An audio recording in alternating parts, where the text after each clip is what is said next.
Don't miss any content. Don't forget to subscribe and click the notification bell. Ghana and Nigeria are almost always rivals in everything in West Africa.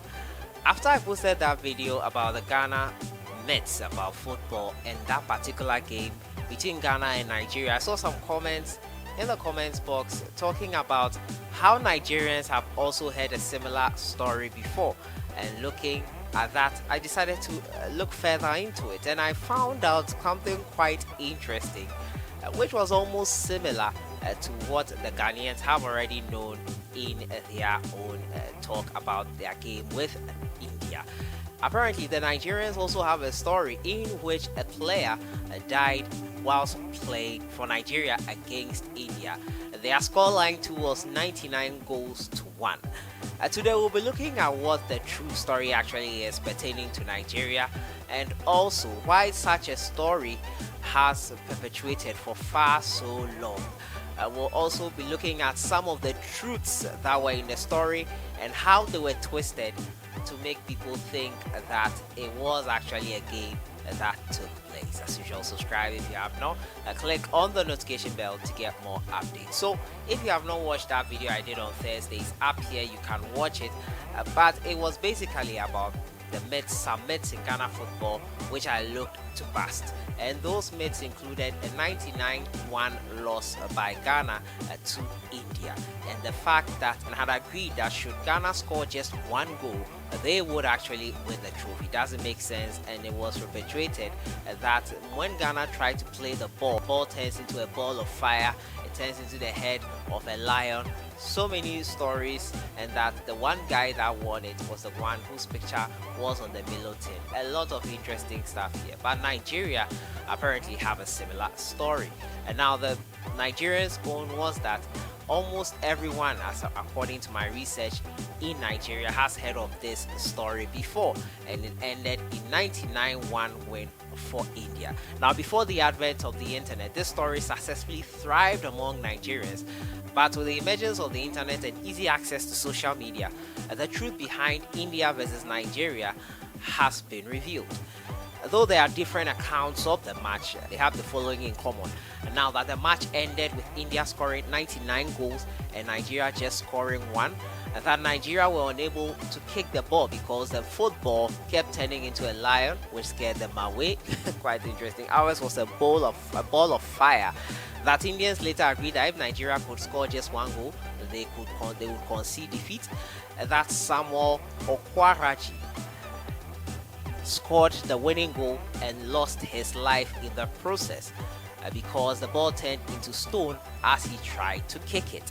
The FIFA banned Nigeria from soccer because they used juju, that's black magic, in that match. It's quite interesting, but why would people believe such a story like this? Now, even with the absence of the internet back then, these kind of claims should be immediately recognized as lies, the kind of lies that they call big fat ones. But most people like to acknowledge this story as true, the fact that no one has ever seen India play in an international football match. Since no one actually saw India participate in most international soccer games, this gave a little credence to the story, but it's quite an outrageous one. Why would you believe it?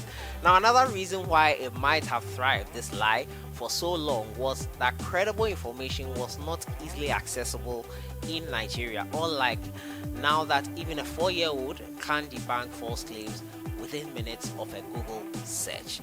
This Nigeria vs India match story would have been fabricated by one community elder to children during an evening gathering. That's what I found out on my research. Now, what actually happened? This is what actually happened. Now, on the 12th of August 1989, Nigeria lost one of her best footballers, Samuel OKWAJWA, who died during a match. At the unripe age of 25, unfortunately, Samuel met his untimely death in a football match before the eyes of 20,000 spectators. He slumped and died of heart failure in the 77th minute of a second round World Cup qualifier against Angola at the SCORELINE Stadium, now Lagos National Stadium, Lagos State. This was a big and irreplaceable loss for Nigeria.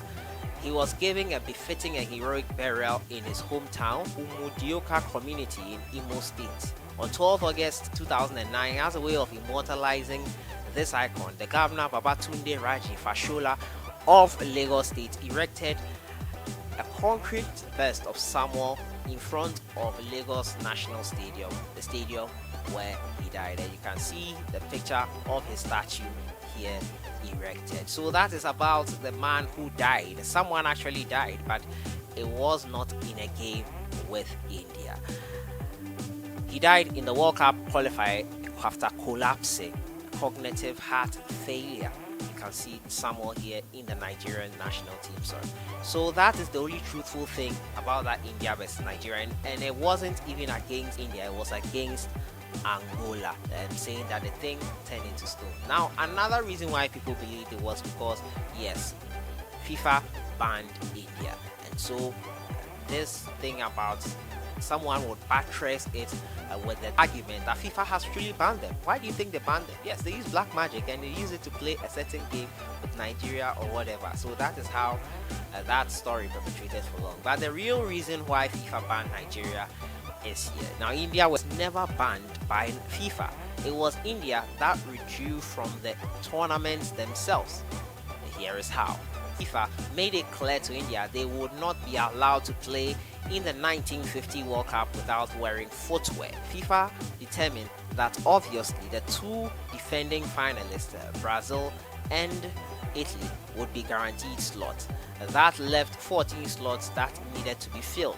FIFA decided that 7 of those slots would come from Europe, 6 would come from Americas, and 1 would come from Asia.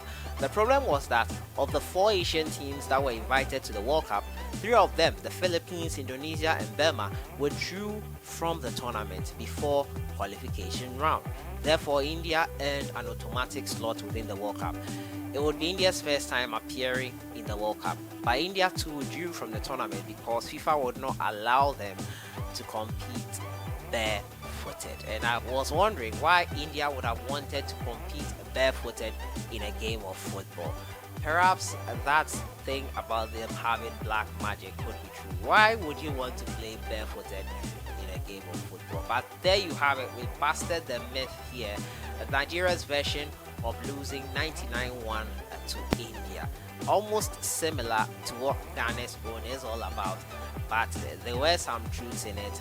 The player Samuel dying, but it was not in a game with India. It was in a World Cup qualifier with Angola in 1989, the 12th of August. His statue has been erected in Nigeria, where he died, close to the stadium where he died. And that is the only truth in there. And India were not actually banned by FIFA. They withdrew from the 1950 World Cup because they wanted to play barefooted.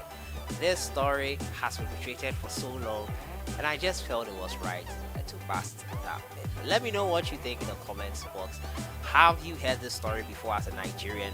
Let me know what you think in the comments box, and how long you thought this was true. Are you now learning that it was all fabricated? Your thoughts in the comments box. I'll see you guys in the next one. Have a great day. Enjoy your weekend.